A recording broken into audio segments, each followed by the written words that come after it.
Hi, this is Phil, and I'm here to make sure you know all about the Capes and Lunatics Patreon. Don't miss out on all new episodes of Wade's World, Boob Windows and Long Boxes, our Hard R movie reviews, and so much more, all completely uncensored. Access starts for as little as $1 a month, full videos when you pledge $3 a month. Check us out at the link in all of our show notes, or just go straight to patreon.com/capesandlunatics. Hope to see you there. This is Phil Perich, and you're listening to the Capes and Lunatics Podcast. I'm here for Peter. No, it should be, this is Luca, and I need a college fund. Help me. Oh, nice. What? I'm going to redo that Patreon, but you're watching the video, that whole thing, I look like the world. That's the ventriloquist. But anyway, welcome back to the Ultimate Spider Cast. I am Phil. Joining me, as always, it is Lilith Flippin' Hellfire. And today we'll be covering continuing your Green Goblin Novel month. It is Web of Spider-Man 66 and 67. Let us give thanks for the many moments of jive turkeydom. That is this issue. And remember, kids, make sure you listen to our coverage of Child Within from one episode, our big episode 150 last week, and then go check out our conversation with Mr. J.M.D. Mateus on Patreon. Wow, that's a mouthful. Hey-o. That's a mouthful. We have a drop for everything. We're like the Supernatural fandom now. I need that as a drop, please. Seriously. Is she like, it's been 15 years. Exactly. All right. Any spidery news before we get to these issues? I don't think so. I don't think we've gotten any more news on the trail, on the movie or anything. Yeah, it's a Spidey drought right now. Although they did say, what? Because there's a week without a Spider-Man. Exactly. We're so spoiled that a week without Spider-Man's a drought, bro. It's 3 times a month now. There's the 1 week there's a book. It's like, it's a drought. It's a terrible time to be a Spider-Man fan. Hey man, I wonder if that's how they're gonna plan to do it. It's like, one writer does it, they take that week break, and then the next person jumps on. Because no, I need a continuous 3 weeks, and then you take a week off. I think that's how it needs to go. Well, yeah, I was gonna say Zeb Wells only got 2, but I wonder if Kelly's gonna do the next 3, and then they're gonna take a break, and then maybe Solid and Ahmed's gonna jump on, do 3, and then they'll take a break. Oh, palate cleanser, maybe. Palette cleanser. Okay, that was a choice. That was an artistic choice. Well, no, I just wonder if okay, Charlie Esser. But no, I just wonder if they're just drawing their lines in the sand and be like, okay, here's what this writer did. Here's what this writer did. It'd be interesting. I know how you can find out. Again, go to the Patreon. We're going to be speaking with Kelly Thompson. So that's an interesting artistic choice. By Lilith Hellfire's decree. All right, so all right, kids, it's wild, it's crazy. I even pulled the floppies out of storage. Do you have white gloves on? Don't tell me you're touching them with your crusty Cheeto covered fingers. No, who do you think I am, man? Wash my hands. Come on. Shower to the microscopic level. Come on. He's like, who do I look like, Charlie Esser? I can eat off these hands. Yeah, come on, Lilith Hellfire. This wasn't under my couch cushion. I pulled these out from under the couch. All right. And we do have synopses. Yeah, I had to pull the floppies out because these I don't believe these were on Marvel Unlimited. Marvel's not looking so unlimited these days. Just saying. I was gonna say Marvel Limited and DC Universe. No, Infinite is not. It's very finite, actually. Finite. They got enough problems over there. All right, so. Oh no, hold on. Just one quick aside. So yeah, did you get a letter from HBO Max saying come back? Because I got a letter. No, because I still have it. I'm just like, They're like, we noticed there's been a lapse, and I'm like, there's a reason. Oh, no, I still have it because I have a regular HBO subscription through my DirecTV, so I just get it with it, Yeah, no, I don't. Ever since Game of Thrones, I refuse to give HBO my money. So they were just like, yeah, so your subscription's been up for like 3 months. We're just going to offer you this coupon code for half off for a year. And I'm like, no, I'm good. Unsubscribe. Miss Hellfire, haven't you heard? Pennyworth is coming to HBO Max. I know that's what brought that up. And I'm just like, I'd rather buy Epics. For just one show to support HBO or HBO Max, because House of the Dragon looks terrible. So back to Spider-Man. Sorry for that detour. So yes, on We Are the Night, the Batman podcast, expect some Pennyworth reviews next year. Sometime, somewhere. I was gonna say maybe we could slip in some season 2 episodes before season 3 starts, whenever that is. Yeah, we were supposed to do something like that, but we never got around. I do that by the season. I know. What? We're not busy enough. Wait a minute. Weren't you and Tyler doing the pin? Am I remembering that right? Yeah. Once upon a time. Okay. Yeah. I didn't imagine that. That's fine. We did season 1. Yeah. I told you we could do season 2. We can do that this summer. It's fine. Yeah. Tyler and I did season 1, but I was thinking about you the entire time. As it should be. Hey. All right. So. Suck it, Ray. Whoa! For a second, man, that S did not come out clear. Whoa. Little snake jazz. The F. What the F? Yeah, it almost sounded like an F. What's in that cup, Lilith Hellfire? It's a lot of Red meat. Solo cup. I feel you. Gobble gobble. That's right. Let's get to these gobble gobble issues. Gobble gobble. All right. Said no one ever. Whoa. All right. So Web of Spider-Man 66. So close. We did 69 already. I know. We did 69 already. It was the Hulk, remember? I know. From July 1990. Ooh. And just in case you mistake this Spider-Man cap for an X-Man, yes, the little box at the top, the non-mutant superhero. Molten Man. Oh yeah, we get Molten Man. All right, so Friends and Enemies. Sounds like a Lilith Hellfire's little black book. Mind your business, Philip. Writer Jerry Conway. Oh man, we should have a Jerry Conway month. Oh, we'll make it happen. A year. Oh, I could do it. Murderer of that now once again pure Gwen Stacy. She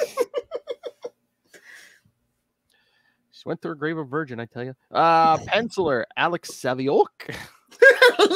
Oh, we'll definitely get Ray then. I know Ray's gonna hear this. I need that drop. Alex Saviok. Inkers Keith Williams and Mike Manley. Colorist Mark McLaren and Bob Sharon. Letterers Rick Parker and Jake Morelli, and editors Jim Salicrup and Dan Cuddy. So basically, there was two people in every job except for writer and penciler. When it's a Conway story, you just need that. Oh! All right. So, like I said, Friends and Enemies. At the offices of J. Jonah Jameson Publishing Company, because remember, kids, Thomas Fireheart bought out the Daily Bugle to put up pictures of Spider-Man holding bunnies and stuff. Thank you, Jim and Dan, who are editors for this issue. Joe Robertson is upset that Jonah used a photo of Spider-Man taken by Peter Parker after Joe refused to accept any more pictures from Peter due to ethical reasons. Oh, that's rich. No, the guy who covered up a murder for 20 years. That's rich.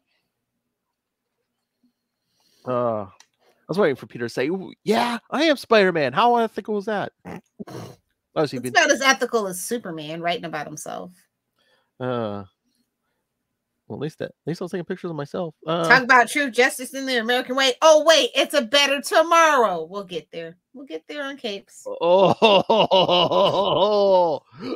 she got the daggers out, kids. Oh, Friday's like 3 days away, and she's already sharpening that knife. As Jonah and Joe argue with each other, Peter and his wife Mary Jane are witness to the heated words. Whispering, Peter explains to Mary Jane that he had to say he faked their advertising promo featuring Spider-Man in order to protect his secret identity, and that Joe took issue as he viewed it as unethical for a photojournalist to do so. Well, he'd fit right in 2021 journalism. Let me tell you, all the listicles and BuzzFeed articles and whatnot. Yeah. 5 reasons why my photo was unethical. 5 reasons it wasn't. Exactly. So, and basically recap. Brian? Wait a minute, his middle name's not Brian. Oh, we kid because we love. Nobody's held Brian. And basically we recapping the situation so far for those of you whose first issue this might be. In 90, I don't think so. I don't know, man. Some kid just picks it up off the new. Hey, this was still on the spinner racks, kids. So it could be. Okay. I think all the nerds were locked in by like 86, but. I mean, I think I really started jumping in during like in the middle of Inferno. So. Oh, that explains so much, darling. Oh. I love you, but that explains everything. What? I don't go around proclaiming I love Macandale with a demon head. I don't. Wait, that's me. Never mind. Demon head. Exactly. All right. Yeah. Oh, the money. What about the money? Jonah explains that he has to think about the money he has been putting into his new publishing venture, and that Peter, regardless of Joe's feelings about him, provided a newsworthy. Yep. Jonah would be on Fox News. I'm just saying. You saw that pod. You've seen the snippets of the podcast in that comic. Total Fox News vibes. We need the money. Gimme.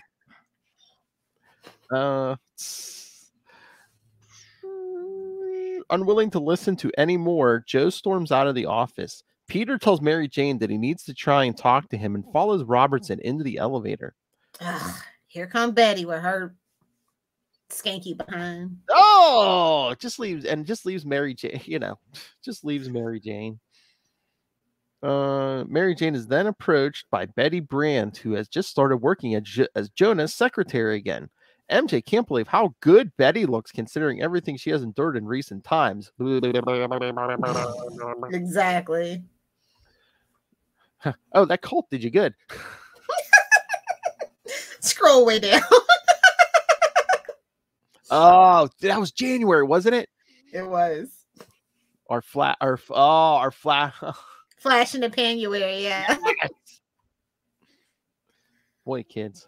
Here we are at the end of the year almost already. I cry an old lady. Oh my. In Upper Manhattan, here we go. Mark Raxton ends the first day at his job working for Osborne Chemicals. Raxton! As he walks off the plant property, he overhears 2 of his coworkers making fun of his appearance and criminal past. I was looking for that. Wait, where'd the note go? The production of cocaine. Oh my. The 2 employees gloss over the accident that gave Mark Raxton his golden skin in Amazing Spider-Man 28. The original 28, kids. Petty. Salty. Oh my. Learn from the master. It's so salty. Hey, we're on Amazing Spider-Man annual or volume 5, so I know. It's only been 60 years. Just a friendly reminder to Marvel. It's only been 60 years. It could be worse. Could be Moon Knight and be on like volume 9. Wow. I don't think that even counts like Mark Spector Moon Knight or Vengeance of the Moon Knight, just books that were titled Moon Knight, I think. Poor Ray. Don't mock Moon Knight. Ray's a patron. Be nice. Oh, yeah. Thank you to our patrons, Ray and Justin. Thank you very much. Sounds like a plan, Jan. Now, speaking of these balls down the gob, get a load of it. Oh, you just love that drop. A couple of balls down the gob. Thank you, Impact Webbing. Getting ready to say that. I can't believe Mary Jane actually asked her about the death of her husband. I'm like, you are so insensitive. Damn redheads, bro. Doesn't it hurt that your husband's dead? Oh, no, I'm a psychopath. I killed him. Wait a minute. I know Spencer probably ended his runs early, but it's like, what happened to that plot thread? Remember Ned, like... Oh, we remember. Remember Ned showed up and Betty's, like, pregnant? And what happened to that? It is of little consequence. Oh, my God. You know it would be the best if that was Ben Radley's? He gonna have to be Sorcerer Supreme. Can't stay in New York. That was like once or twice during that 90s Clone Saga, man. Them two were flirting. So you breathe her way, she'll give you some. What are you talking about? Whoa! That's a slut shame. Just saying. Just an observation. Gonna fight Flash for her. As Raxton prepares to cross the street, a limo parks right in front of him. The passenger window rolls down and a man points a gun at Mark, telling him to get in the back. Raxton complies, unaware that the Green Goblin is observing from above. Glidey, glidey, glidey. Inside the limo is the mobster known as Tombstone! Tombstone! Oh, God, this is hilarious. Savioke Tombstone? Oh, Ray is definitely listening to this. Just to hey Ray, don't forget we did some Tombstone drawn by Savioke. Be sure to listen. Oh yeah, I'm definitely have to message and be like, hey, guess what we did? But yeah, he wants his help on a job. Tombstone asks Raxton to help him steal a supply of Diox-3, a chemical created by Osborne Chemical. He explains that the chemical is beneficial in the production of cocaine. And that Tombstone intends to steal it that evening with or without Raxton's help. He warns Mark that if he refuses, they will plant evidence that frames Mark for the crimes. And that's why you just skedaddle out of town, bro. Just when you know you got a guy in New York, just head on over to Albuquerque, bro. I know. Meanwhile, at a small cafe near Battery Park, Mary Jane asks Betty how she would have acted if her friends intervened in her life after the death of her husband, Ned. She admits that she would have hated it, even though it would have caused her less grief. Although she did go a little crazy at the time, Betty says that she needed to process it in her own way. Join a cult. Oh, Lilith Hellfire. Well, that's why you have to watch the YouTube channel. I'm just saying. There's visuals. I know there's a Flash joke in there somewhere, but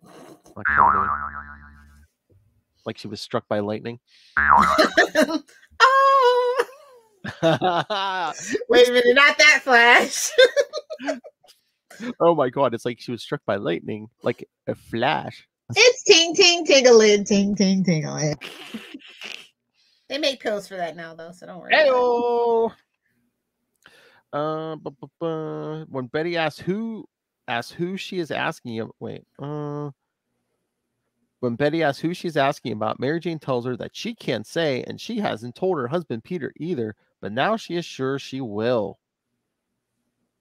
Because Mary Jane before this had discovered, I think it's when we did that Acts of Vengeance follow-up when she discovers Harry's Green Goblin stuff. Yeah. Are you snooping around the closet? Redheads, they can't mind their own damn business. Oh! Lilith Hellfire's like, can't live with them. Can't live without them. No. Can neither confirm nor deny they make the best fertilizer, though. Oh, can't live with them. Can't without them. Hello. Meanwhile, a few blocks away from the World Trade Center, Peter continues to try and explain himself to Joe Robertson. The two argue their points, and before parting ways, they both say things that they regret after so many years of friendship. Well. Both men know the root of the issue, that Joe came back a changed man after his brief stint in prison. Oh, we're going to cover that. That and mutant werewolves. We're going to have to cover that someday, kids. You keep threatening mutant werewolves. You really do. Might as well just poop or get off the pot at this point. You want a Conway run? I'm going to give you a Conway run. Conway was definitely smoking a doobie, is all that I'm saying. Whoa. It's like, it would be a good idea. Let's throw a teenage blonde off a bridge. Yeah. Smoked a doobie. Oh, man. Can I bring some werewolves in? What, you mean like werewolves? No, not supernatural werewolves. Like Morbius isn't supernatural. Oh, mutants. Yeah, let's make a mutant. Smoked a doobie. Mutants, man. Yeah, man. That's how Stan did it, man. If you don't want to have to explain the origin, you just make a mutants, man. Smoked a doobie. Excelsior. Snort a little Deox 3. Oh my God. Can you imagine if Conway ever watched this? He'd be like, what the are they talking about? They're the ones smoking a doobie. Can neither confirm nor deny. Well, one of them.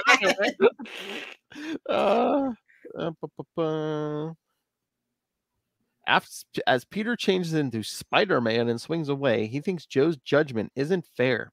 At that moment, Joe is approached by one of the prisoners on his old cell block who tells Joe that he has a lead on where he can find Tombstone. Yeah, didn't he? I guess it's a nickname, but wasn't it Snitch? Snitches get stitches. I wonder how he got that nickname. We don't tell you where the stitches go, though. Whoa! There's prison purse. It's in his prison purse. Damn, give me time to get to the button. Cut you, bro.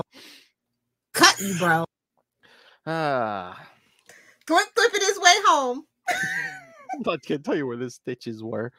And the butt is fine.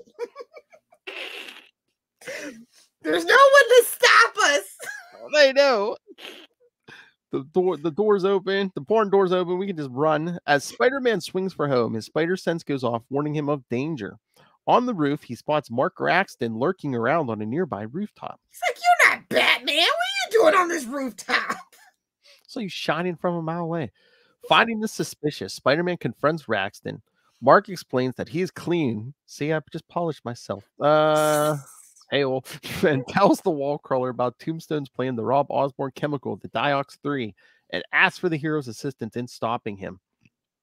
Since Mark's brother-in-law has put his faith in Mark, Spider-Man does... Oh, look at this. We still haven't said who the brother-in-law is. Liz's brother or stepbrother. Ugh, that convoluted family tree. Oh, yeah. Spider-Man decides to... yes. Since Mark's brother-in-law, Harry, has put his faith in Mark, Spider-Man decides to do so as well and agrees to help him stop Tombstone. After Raxton has left, Spider-Man returns home and changes out of his costume. There, his wife, Mary Jane, tells him about the Green Goblin gear stashed away in the Osborn home. If I were her, stitches get stitches, Mary Jane. If I were her, I'd be like, "Oh, hey, hi, remember me?" Just let me stand in there. Could have came back after you talked to Joe.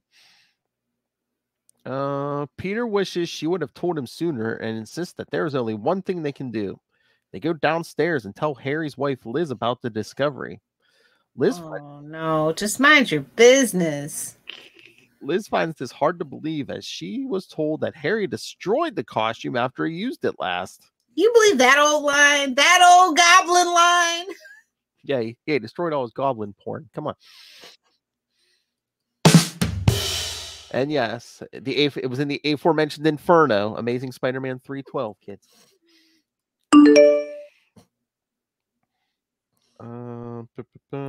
Let's get to the Molten Man already. Come on. Oh my!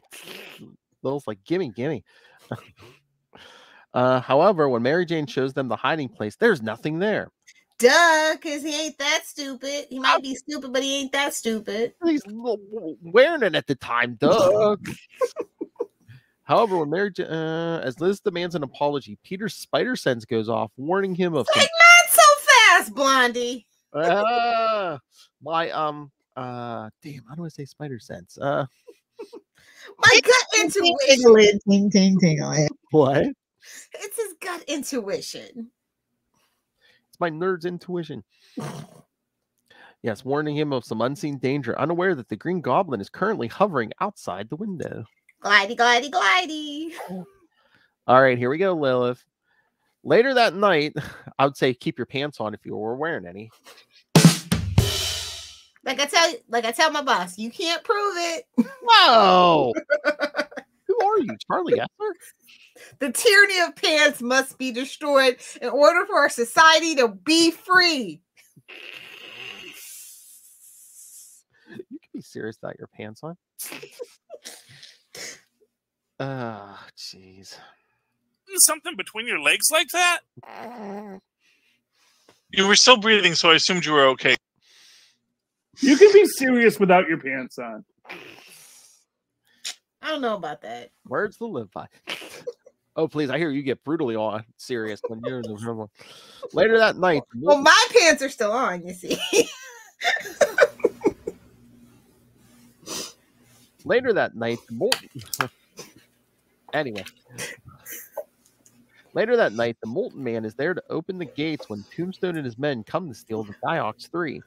As they head toward the processing plant, they are unaware that they have been followed inside by Joe Robertson. Joe, come on, man. Didn't you already get some stitches for being nosy? I'm just saying. Aren't you black? Mind your business. I mean, This is how black people get killed in freaking scary movies. Mind your business. I mean, isn't he just Aren't you fresh out of prison? barely survived Tombstone? It's like, come on. Oh my God, Tombstone is Tobias Whale, because I think he's a albino.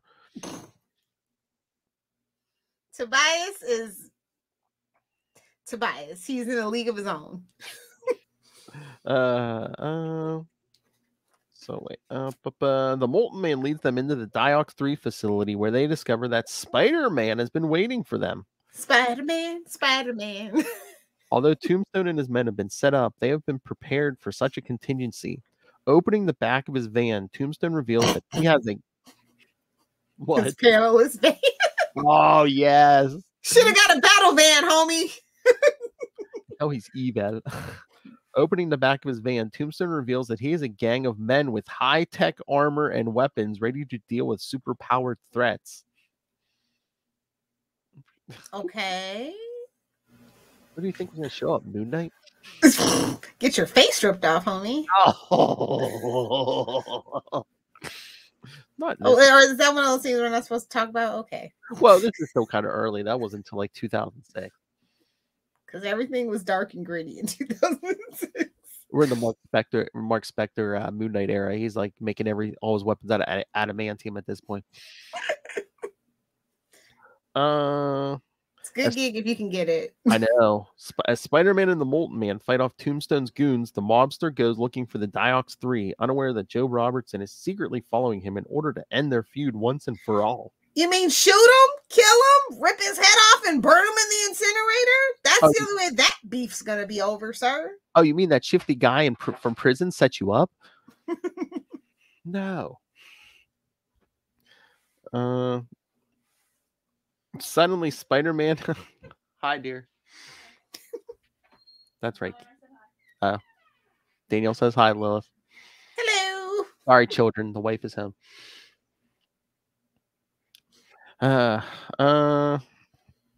Suddenly, Spider-Man and Mark are assisted by Harry in his Green Goblin costume. Rocket. Oh, I'm sorry. That's not the Harry sound effect. You need like a sound of waves in the ocean to match his hair. Oh no, I got you. I got it.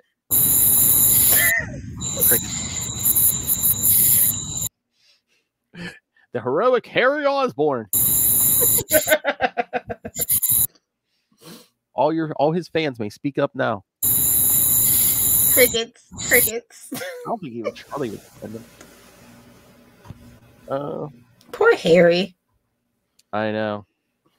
Who has come to help. At that same moment, Tombstone has found the testing chamber for the Diox 3 and is confronted by Joe. As it turns out, Tombstone was expecting him and charges at Robertson. In a panic, Joe fires his gun, hitting Tombstone in the chest and sending him reeling backward into the test chamber. His elbow strikes the electronic lock on the door, sealing Tombstone inside as the chamber fills with Diox 3. What is this, an episode of Arrow in season 6? Oh no, that was 4. Damien Dark, my bad. Mustard gas. Wonder Woman, the first movie was perfect except for mustard gas. They must have forgot that was a real thing. Oh, do you see Linda Carter? They're actually going to pay off that Linda Carter thing in Wonder Woman 3. And we are doing a Wonder Woman 3. Yeah, supposedly. I'll believe it when I see it on the screen. With Patty again. I'll believe it when I see it on the screen. It's cheaper to keep her for sure, but we'll see. I mean, just keep Jeff Johns out of the writer's room. That's all. Oh, let him stay on Stargirl and let Patty and her screenwriter do whoever they decide to write do their thing. I know you love Chris Pine, but do not resurrect him. You shut your filthy mouth. Well, do it less rapey, okay? Well, yeah, obviously. She's like, obviously, less rape. I don't even care if it's a James Bond Jr., okay? Just Chris Pine's been the best, and I don't even like Chris Pine, and he's been the best thing about the Wonder Woman franchise. Wow, you're a lot better than your grandfather. If a guy can do it, Captain America. Hey, he went back. He effed the timeline to get back to her. Come on. After he effed her niece or granddaughter or whatever it was. Wait, just made out with her. Come on. Sure. In the movies, he just made whatever out. You have to tell yourself, sir. Oh, please, huh? Meanwhile, Bucky's putting the moves on Sam's sister. He's trying to keep it in the family. No. By this time, Spider-Man and his allies have defeated Tombstone's goons. With the battle over, the Green Goblin explains that Harry had asked him to guard the facility and help out Spider-Man and the Molten Man. I'm not that dumb, bro. Come on now. Well, Molten Man is. He's like, okay. No. No. Peter knows it's hair. Peter knows. Nothing between those ears, bro. It must have melted. It all got bronzed. Oh, man. How do you go to the bathroom? Ask Charlie. He can explain it, I'm sure. Oh, I'm sure. And it's Marvel, so they gave him a toilet. And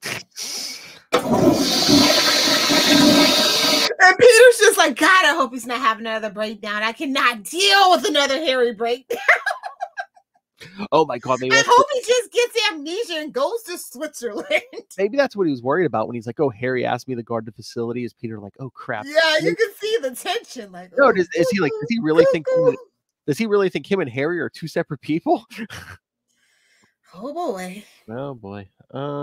Yes, the wall crawler accepts the send him to Ravencroft, but fears that Harry may be having another breakdown. Then they go looking for Tombstone and find Joe Robertson trying to open the Diox 3 chamber. As the trio help to open the chamber, the Green Goblin explains that Diox 3 bonds to the cellular walls of plants to prevent decomposition, but doesn't know what effect it will have on animal tissue.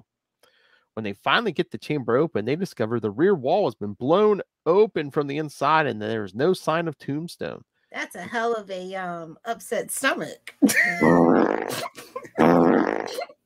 Nausea, heartburn, indigestion. Upset stomach, diarrhea. Pepto-Bismol, we will take a sponsorship. Yes, please. We'll sing that every episode. Come on. The Green Goblin insists that Diox 3 is not explosive, leaving so the diarrhea is not explosive. Then what fun is it? Whoa! What are you watching on the internet? You don't want to know. Something German. Leaving them to wonder what really happened. Spider-Man insists they try and find out as quickly as possible.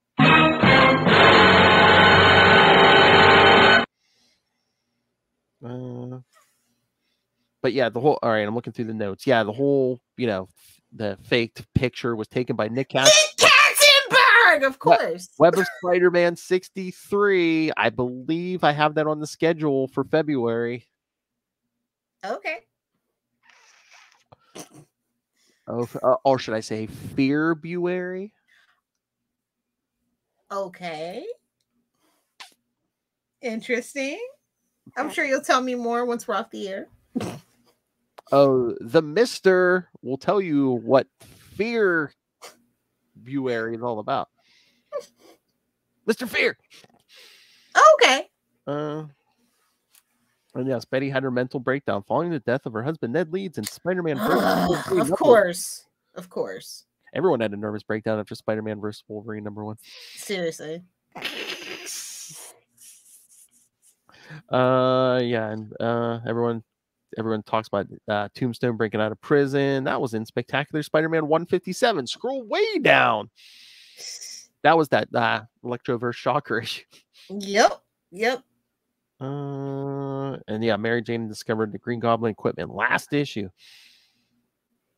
And yes, the Twin Tower should be topical references. Because now we have one World Trade Center. Only took 15 years to make, but no judgments.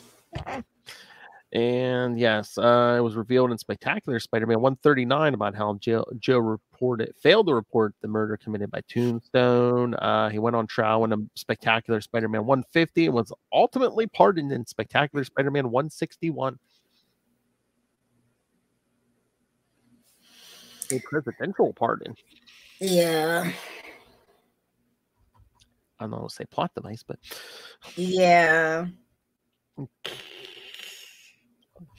Honestly, you don't know. Actually, if you research how much that actually happens in real life, it is absolutely shocking. Oh, really? Presidential pardons are absolutely shocking. Yeah, but it's more rare when it's not one of their friends, isn't it? Exactly. It's like, wait a minute. He did it. Don't pardon him, you jackhole. Whoa! Looking at you, Trump. I wonder how how they probably got that pardon, right? They're probably like, yeah, you know what? We need him back at his job because right now Jameson's running around like, there's no filter on Jameson right now. They're like, for the good of the country, we pardon you. How about some nice articles about the president? If we let you, the conspiracy goes deep. Now, this next issue, that is a great classic cover that I love. Oh yeah. Spider-Man. Because it's by, you know who it's by. Alex Saviuk. Oh, don't forget Andy Muschnitsky. Bless you. All right. So yes, because that is a cool cover from Web of Spider-Man 67 from August 1990. With friends like these. Exactly. Baby. Writer Jerry Conway. There's a name Ben Travado under there. So was he credited as another writer on there? Sure, we'll go with it. Oh yeah, well it says plotted by Jerry Conway and that Ben Travado did this. It said scripted by so. Oh, so Jerry just came up with the idea for this one. He had somebody else fleshed out giving it the old Stan Lee. #fight me, nerds. Excelsior. May he rest in grace. All right. Penciler, of course, Alex Saviuk. Inker, Keith Williams. Colorist, Bob Sharon. Letterer, Rick Parker. And editors, Jim Salicrup and Dan. See, when Jerry doesn't write the story by himself, less people need to be involved. I'm just saying, it's a pattern. We need lots of We need a lot of pencilers and inkers and colorists to really get the to capture the madness. To give us a realistic depiction of gravity, Lilith Hellfire. Nice. The gravity of this. They capture the gravity of the story, Lilith Hellfire. With friends like these. After his failed attempt to steal the chemical Diox 3, Tombstone had managed to break out of the chemical testing chamber and crawl his way out to FDR Drive. Oh, he didn't get run over because New Yorkers do not care. Oh yeah. Oh, Ray, you're gonna have to listen to this too, because this is where Tombstone goes from just a normal guy to, cold as marble, hard as ice cream. I don't know. There he is surrounded by a trio of muggers who attempt to rob him. See, New Yorkers don't care. Every third comic book story starts with muggers. It's New York in the 90s. Well, true, but you didn't need that. I mean, look, the muggers what gave us Batman. Come on. Nice. Reaching out, he crushes one of the thieves' hands. Another pulls a gun and tries to shoot him, but the bullets don't penetrate his skin. The bullets don't work! They got their mercy bullets from Frank Castle. They're like, we want our money back, man. They're actual bullets. I'm surprised one of them just didn't yell, "It's a mutie, run!"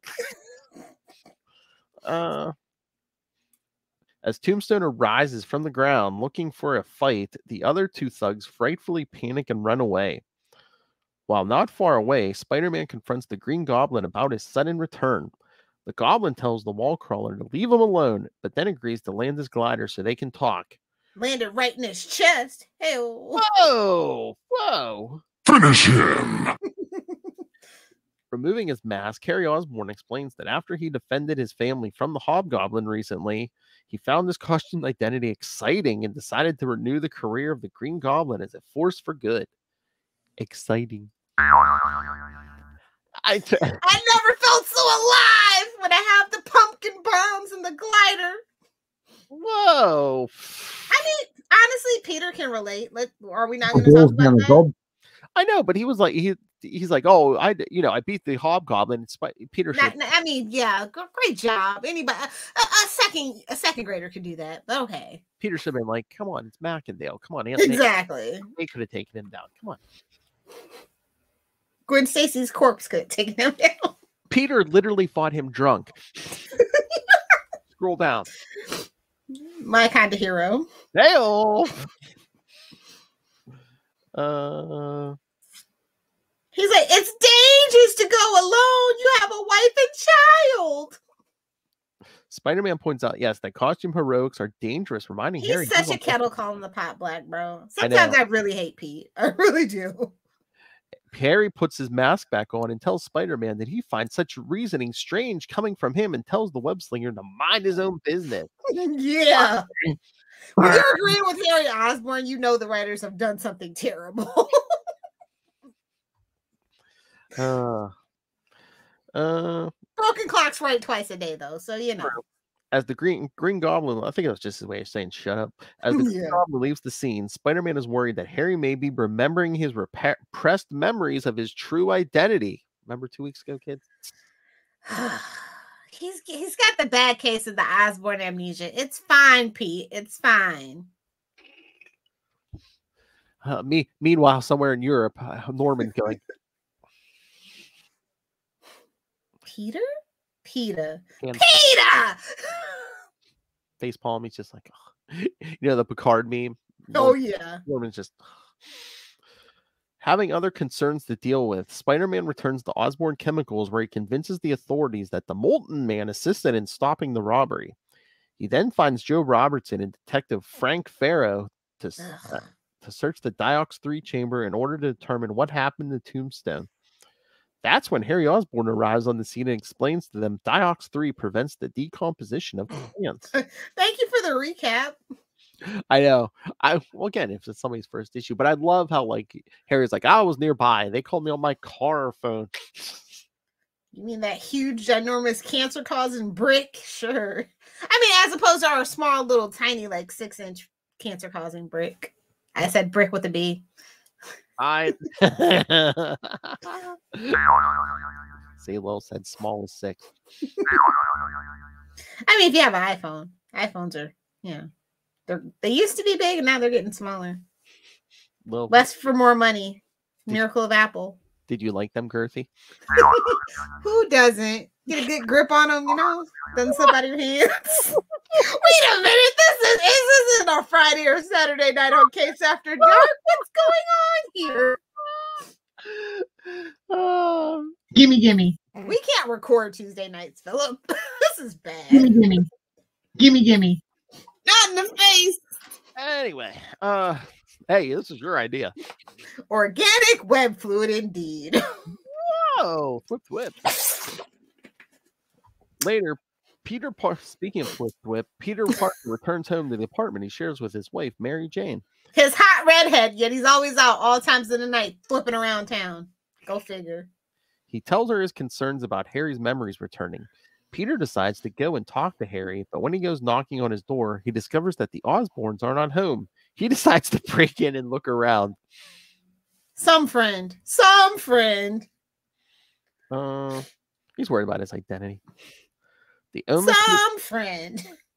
only clue he can find is a receipt for renovations to an industrial building that Harry had recently paid. Oh, they actually do pay for them. Okay, that's interesting. Oh, they're not just squatters. That's interesting. What kind of businessman wouldn't pay people who did work for him? Plenty. Oh, I know. Wrigley. As Spider-Man, Peter goes to the construction company and sneaks into their records to find the address of the building. Nosy Nelly. You go looking for something, you're going to find something you don't like. You know, back in the day when they just had all these hard copies laying around instead of this all on the computer. Not even on the computer, in the cloud, super encrypted, double authentication passwords. Yeah, good luck with that in 2021. It's 1990. He literally, kids, like, comes down from the ceiling, goes through a file cabinet. Meanwhile, the Green Goblin heads to his newly constructed hideout, which even puts his face on the wall, through an access tunnel under the Brooklyn Bridge. Oh, well, at least it's the Brooklyn Bridge. Man, Goblins just got a thing for bridges, though, bro. I know, man. It makes them all. I don't know. There he finds Spider-Man waiting for him. The wall crawler demands to know what Harry is doing. Harry explains that he has decided to become a hero in order to vindicate his father's name. He's like, well, actually, he was insane and a murderer, bro. But okay. I mean, okay, well, we got to it. We'll get to it, whatever. And it is episode 150 because that gets brought up, but it's like, he killed Gwen, Harry. She had it coming with her stupid headband, see? Oh! I asked her to take it off! Just once! My father was like a bull with like a red sheet, man. Those go-go boots, I'm telling you.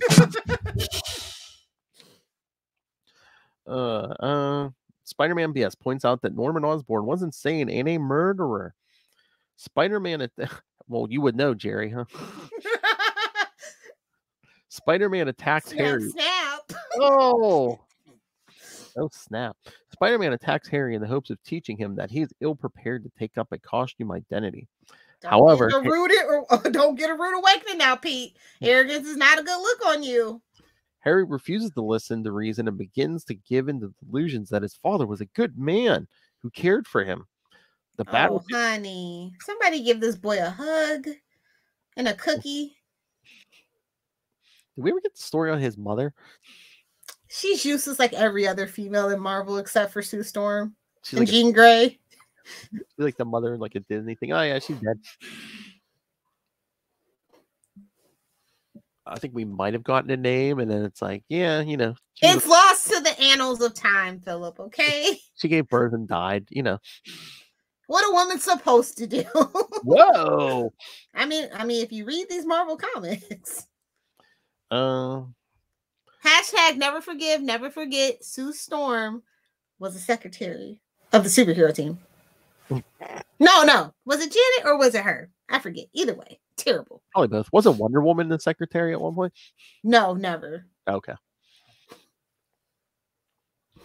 She would not tolerate that. Her creator would not have tolerated that. Yeah. No, Janet Van Dyne was just worried about switching costumes every 2 seconds. Trying to dust those pin particles off her. Whoa. You may have to file this under a boob windows and long boxes. I don't know. Pretty racy, Philip. I could sprinkle some pin particles on it to make it bigger. All right.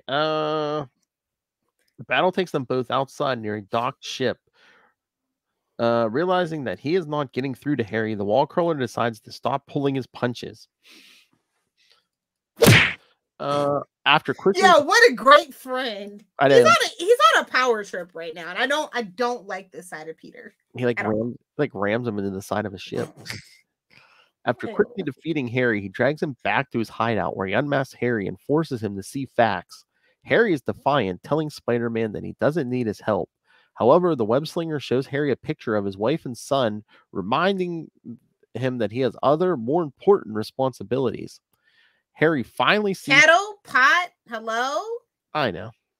Harry finally sees sense and thanks the hero as he swings out. Spider-Man, however, doesn't hear it when Harry calls him Peter.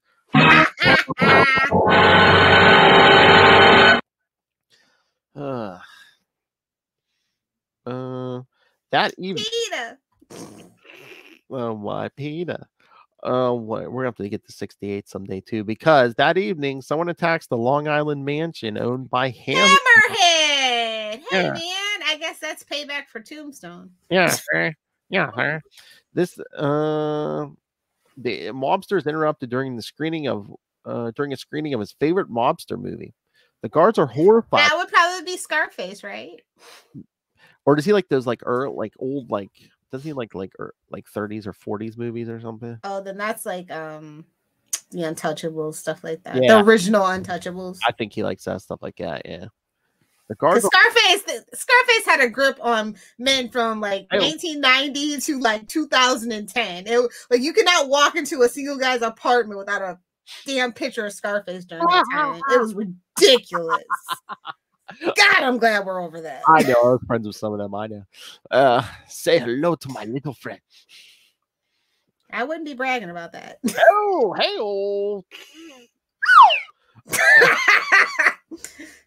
don't be a Harry Osborn.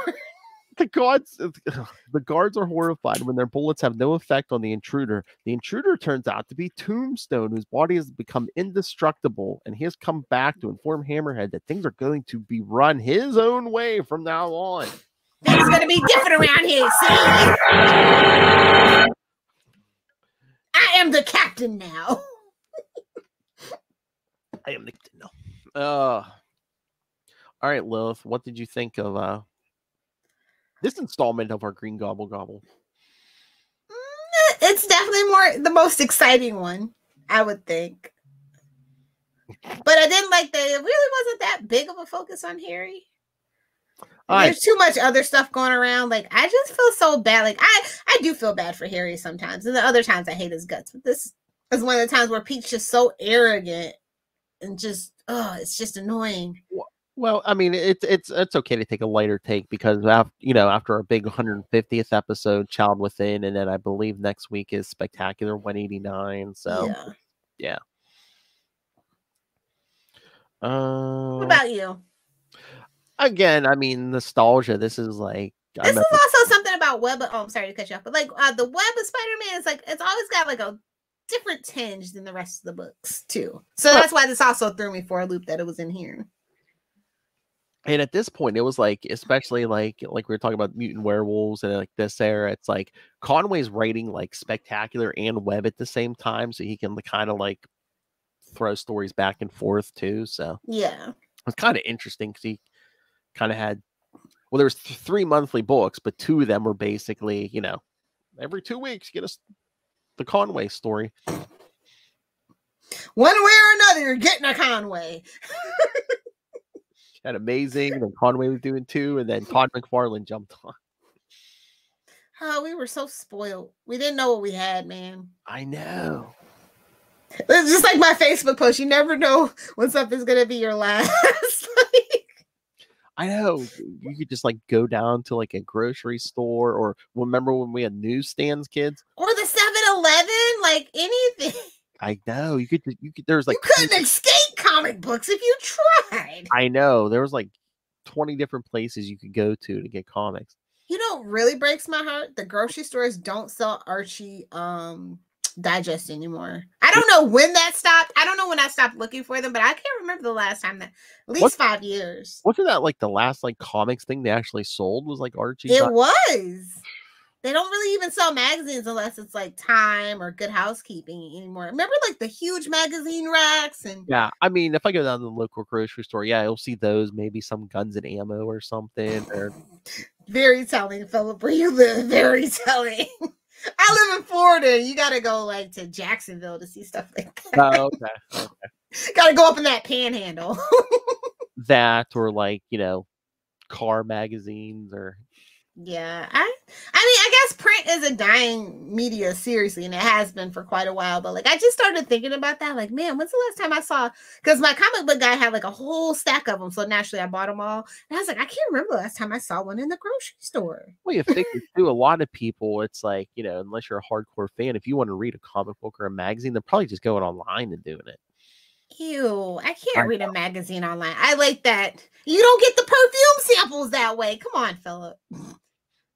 Little lotion samples. You ever smelled a 90s comic, kid? Oh, man. Seriously. They don't make them like that no more. Ooh. Literally, they don't. That the King paper wood pulp. We're such nerds. Yes, the way they printed and manufactured comics in the 90s. Honestly, I wish Genki would make a candle of that. Oh my! I'd buy them all. Oh my god! I saw a meme. What was it today? Where it's like a girl helping like her grandmother like walk down the sidewalk. The grandmother's like a walker, and the grandmother saying, she's like, "Oh, back in my day, we were able to like internet came in the mail." No, she was like, we were able to buy comics in the grocery store and the Oh, they hard. I know. I was like, oh damn, they got me. Feels like finally a meme hit me where it hurt. Oh damn. Oh my god. 1990. I don't know if I barely knew what a you know, like an actual comic shop was. I was getting most of my stuff off the spinner rack. And there's no shame that whatever happened to GameStop having spinner racks, that went away as quick as they thought about it, didn't it? I don't even think I saw it out in the wild. I guess they didn't sell. I mean, did you go in the GameStop for any comics? I mean, I went looking for like, I think it was like 3 months and I never saw any. I have like 9 GameStops near my house. That is not an exaggeration. They're like mattress stores. I swear it's a drug front at this point. Oh my. I know there's one at our mall and there's one like on the way to the mall. Yeah, I don't think I ever saw a spinner rack in either one. Yeah, there's like literally 2 on the way to the mall, 1 in the mall, 1 south of the mall, 1 across the street, and another plaza in the mall. Like, this is why you guys you're gonna be like Toys R Us. Yeah. You're gonna have a Spirit of Halloween set up in no time. It's either Spirit Halloween or you know what's in our local Toys R Us? Phantom fireworks. Oh. They just do fireworks on the side of the road here. That's how that's how they did it for most of my life, and then all of a sudden I'm like, "What, man? They're setting up shop, man." Because I know in Ohio they had those, but now I'm like, "Damn, fireworks are becoming quite popular." I know. But yeah, no, this is a very interesting take, and this is one of the few times that it's okay to feel bad for Harry. So. And I mean, love it or hate it, it kind of like sets up what JMD Mateus does later with Harry. Yeah. I mean, not that JM couldn't bring him back himself, but I mean, it always helps if there's foundational stuff to lay upon. So yeah. Or hell, Jerry in this era, Jerry back in the day, you know, right after Norman died. Expect the unexpected. The Jerry Conway story. Oh my. All right, are we done?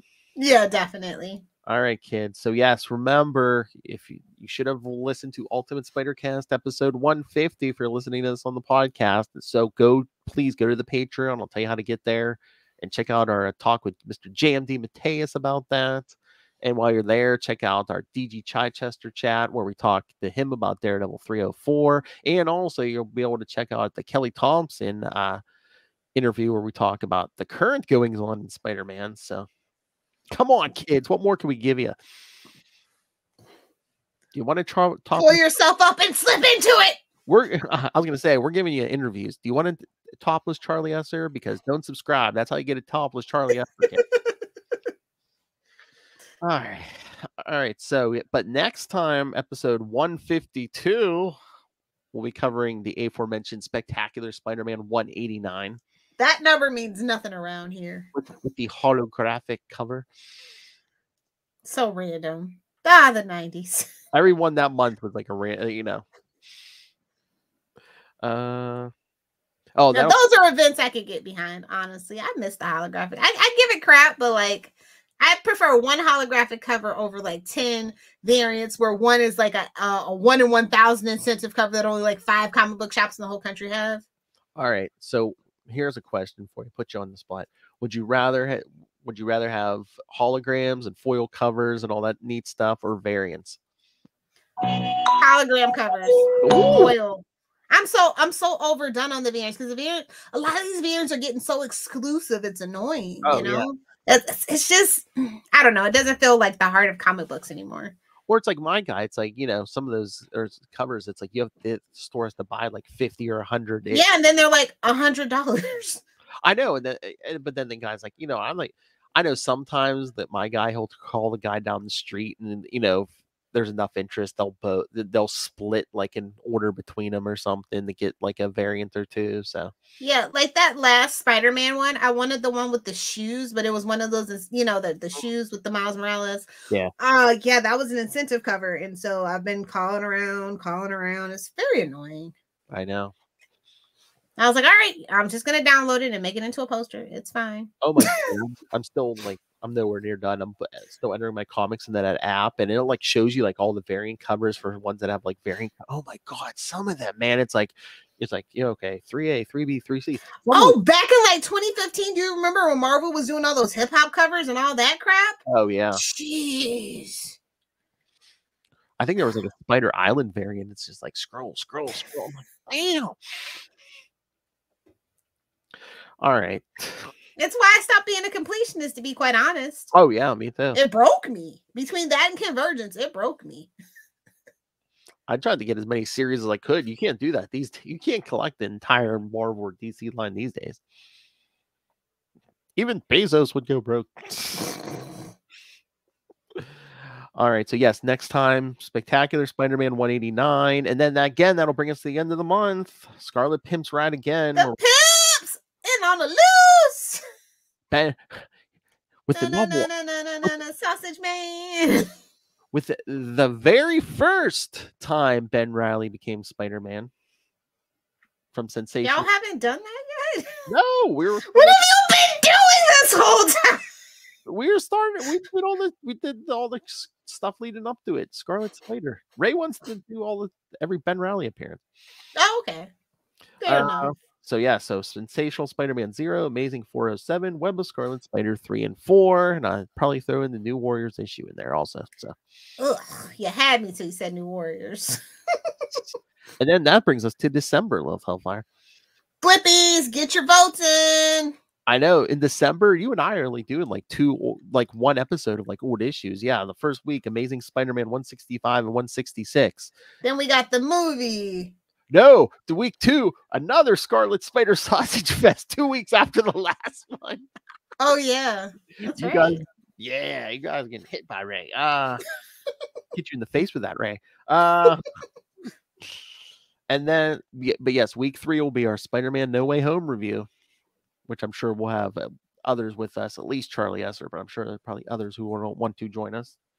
So it'll probably be a nice full house. And then, of course, yes, once again, last week of the year, our 3rd annual Thwippy Awards. And it's okay, Ray. You can vote for Spider-Woman for every category again. It's what we've come to know, love, and expect. If it's how you feel, say it with your chest. I don't know. I believe the Ben Reilly Amazing Spider-Man stuff's on his pull list, so that might get some love here from Ray. It's always nice to have challengers enter the ring. Yes. Bubble boo boo.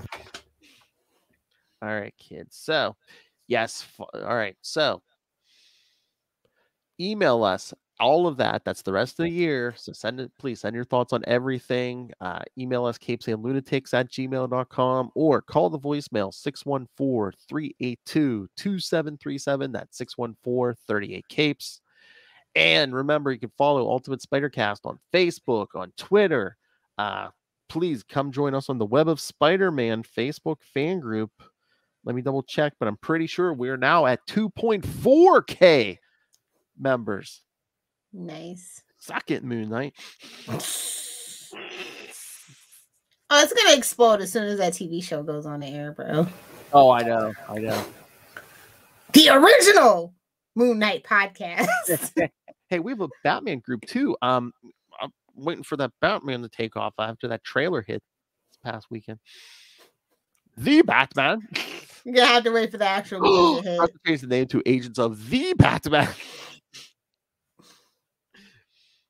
All right, kids. So find links to all of that and all the various social medias for all the shows we do on the Capes and Lunatics and Capes and Lunatics sidekicks. All right, find links to this YouTube channel. Smash that subscribe button.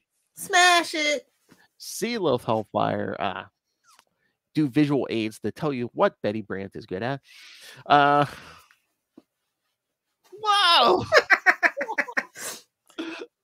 Whoa, you don't want to know. She just did with her mouth. Anyway, that's for the Patreon, kids. Yeah, so find links to the YouTube. And again, most importantly, please subscribe to the Patreon. We don't even have a J. Jonah Jameson anymore. So please, anything you can, if you can please, anything, even as little as $1 on the Patreon would go so far in our eyes. And again, we'll call you out every month. Every chance we get. We love to pander. Like Ray and Justin. Thank you, gentlemen, for your support. We salute you. Thwip. We salute you. Or if you just like to do a one-time payment, please check out our merchandise. Now, yes. Bigger and better. Oh, yes. Little likes it. The cups are getting bigger.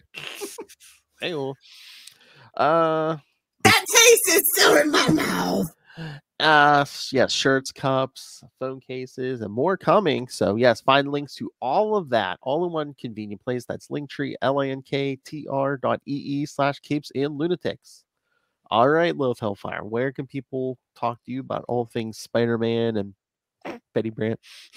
If you want to go flipping around town with me on the interwebs, you can find me on Twitter at Lilith Hellfire, on Instagram at Lilith Hellfire69, and of course, over on the TikTok at Lilith Hellfire69, making comments and only Star Trek and Stargate SG-1 related content. I just want to have fun on a broom. 3 seasons in on my rewatch already, so. Whoa. Close me down. What? All right. Good for that release. All right, kids. Thank you for joining us. Now we're on the road to 200. Join us next time. Again, Spectacular Spider-Man 189. Another chaos. Oh, we should ask him about that. But until then, swing on back. Thwip.